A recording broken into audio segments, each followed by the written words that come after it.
हाँ कांग्रेस नहीं तो मुसलमान नहीं నిన్న విన్నాను నేను ఈ భ్రమలకెళ్ళి ముఖ్యమంత్రి గారు ఎంత తొందరగా బయటకు వస్తే ఆయన అజ్ఞానాన్ని ఎంత తొందరగా వదిలించుకుంటే అంత మంచిది. డాక్టర్ బాబాసాహెబ్ అంబేద్కర్ రాసిన రాజ్యాంగంలో ఆర్టికల్ 25 నుంచి 28 దాకా స్పష్టంగా అందులో రాసినది ఎవరు ఏ ధర్మాన్ని ఆచరించాలనుకుంటే ఆ ధర్మాన్ని ఆచరించవచ్చు. ఎవరు ఏ మతాన్ని, ఎందుకంటే we are secular country, as per constitution we are secular country. Any secular leader, any secular party first of all should come out of this illusion that because of their party a certain religion exists.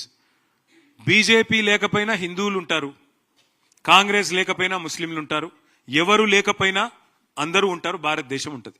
కాబట్టి ఎవరు ఏమనుకున్నా ఒకటి వాస్తవం, ఇవాళ ఇట్లాంటి అడ్డగోలు మాటలు మాట్లాడే ముఖ్యమంత్రికి ఒక మతాన్ని అవమానించినట్టుగా, కాంగ్రెస్ పార్టీ లేకపోతే ముస్లిం లేకపోవడం ఏందండి?